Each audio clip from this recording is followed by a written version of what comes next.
আচ্ছা, আমরা করব হচ্ছে এক্সামিনেশন অফ পালস। তো পালস এক্সামিনেশনের ক্ষেত্রে আমাদেরকে একটা সিকোয়েন্স মেনটেন করে আমাদের করতে হবে, ঠিক আছে? তো আসসালামু আলাইকুম, আমি একজন পঞ্চম বর্ষের মেডিকেল শিক্ষার্থী। আমি আপনার কিছু পরীক্ষা নিরীক্ষা করবো, এতে আপনার কোনো সমস্যা হবে না। যদি কোনো সমস্যা হয় তা আপনাকে জানাবেন। আচ্ছা, এবার আমরা প্রথমে এই যে হাতটা আছে, এই হাতটা আগে ফ্লেক্স করব, ঠিক আছে? ফ্লেক্স করে এখানে আমরা রেডিয়াল পালসটাকে আমরা দেখে নেব,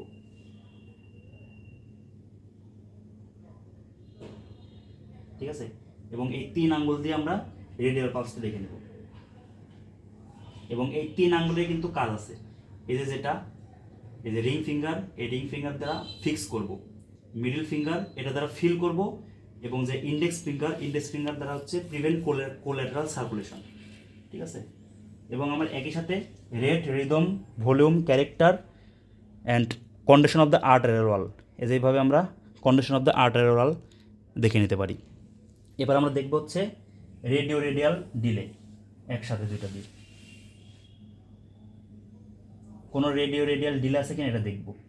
এরপর আমরা দেখব এই যে ইংগুইনাল রিজন, এখানে হাত দিয়ে আমরা দেখব রেডিও ফিমোরাল ডিলে আছে কিনা। এই যে আমি পালস পাচ্ছি, রেডিও ফিমোরাল ডিলেটা আমরা দেখে নেব, হলো। আচ্ছা, এরপর আমরা কি করব?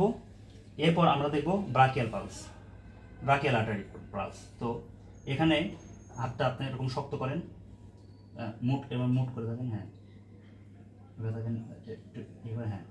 এই যে এটা হচ্ছে বাইসেপস ব্রাকাই টেন্ডন, ঠিক আছে? তো এই টেন্ডনের মিডিয়ালে থাকে হচ্ছে ব্রাকিয়াল আর্টারি। তো আমরা ব্রাকিয়াল পালসটা আমরা দেখব, এবং এটা আমরা যেমন 3 আঙ্গুল দিয়ে দেখছি, এটা আমরা থাম দিয়ে দেখব। এই যে থাম দিয়ে আমরা দেখছি, আপনাদের ছেড়ে দিন। এবার এটা পালস পাচ্ছি, এটা হচ্ছে ব্রাকিয়াল পালস, হলো। এবার আমরা দেখব হচ্ছে ক্যারোটিড পালস। তো ক্যারোটিড পালসটা কীভাবে দেখব? পেশেন্টকে বলবো আপনি আগের মতো এভাবে মাথায় ঘোরান। তো এই যে স্টার্নোক্লিডোমাস্টাইড মাসেল আর এই যে থাইরয়েড কার্টিলেজ, ঠিক এই মিডিয়ালে এখানে যদি আমরা হাত দিই, থাম দিই, তাহলে আমরা হচ্ছে ক্যারোটিড পালস পাবো।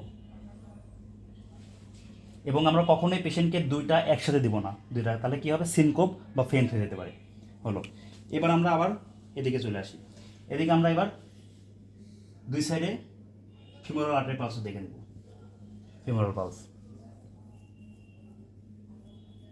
দেখে নিলাম। এবার আমরা পপলিটিয়াল পালসে যাব। তো পপলিটিয়াল পালসের ক্ষেত্রে পেশেন্টকে আমরা বলবো আপনার হাঁটুটা এরকম ভাঁজ করুন, এরকম ফ্লেক্স করে নিয়ে আপনি রিল্যাক্স থাকুন, হ্যাঁ শক্ত করে নিয়ে রিল্যাক্স থাকুন। ফ্লেক্স করে নিয়ে থাম এইভাবে থাকবে, 3 আঙ্গুল আমরা এইভাবে দেবো, দিয়ে এভাবে আমরা পালসটা নেব, ফিল করব।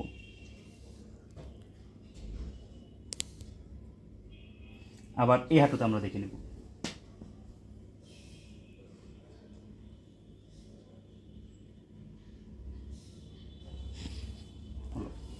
এবার আমরা কি করব?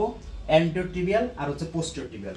তো আমরা যদি হচ্ছে, যেহেতু আমরা আর্টেরিয়র ডরসাল স্পেডিসটা দেখব, পালসটা দেখব, সো আমাদের অ্যান্টেরিয়র টিবিয়াল দেখার দরকার নেই, আমরা পোস্টেরিয়র টিবিয়াল দেখলেই হবে। তো পোস্টেরিয়র টিবিয়ালটা কোথায় থাকবে? এই যে মিডল মেরুলাস থেকে এই যে পোস্টেরিয়রলি, এই যে পালস পাচ্ছি, এটা হচ্ছে পোস্টেরিয়র টিবিয়াল আর্টারি পালস। আর একটা বাদ থাকলো, সেটা হচ্ছে আর্টেরিয়র ডরসালিস পেডিস। আর অ্যান্টেরিয়র টিবিয়াল আর্টারি এই যে এখানে থাকে, অ্যান্টেরিয়রলি এখানে থাকে। তো আমরা যেহেতু আর্টেরিয়র ডরসালিস পেডিসটা দেখবো, সো এটা না দেখলেও হবে। তো আর্টেরিয়র ডরসালিস পেডিসটা কোথায় থাকবে? আমাদের যে নেভিকুলার বোন আছে, আর আপনি পাটা উপরের দিকে শক্ত করুন, হ্যাঁ এই যে এক্সটেনসর হ্যালোসিস লঙ্গাস, ঠিক আছে? এটার হচ্ছে এই ল্যাটারালি, অর্থাৎ ফার্স্ট মেটাটার্সাল যে স্পেস রয়েছে, এই স্পেসে আমরা হাত দিব, এবং নেভিকুলার বোনের ঠিক উপরেই। এই হচ্ছে আর্টেরিয়র ডরসালিস পেডিস পালস। এই ছিল overall examination of the pulse. Thank you.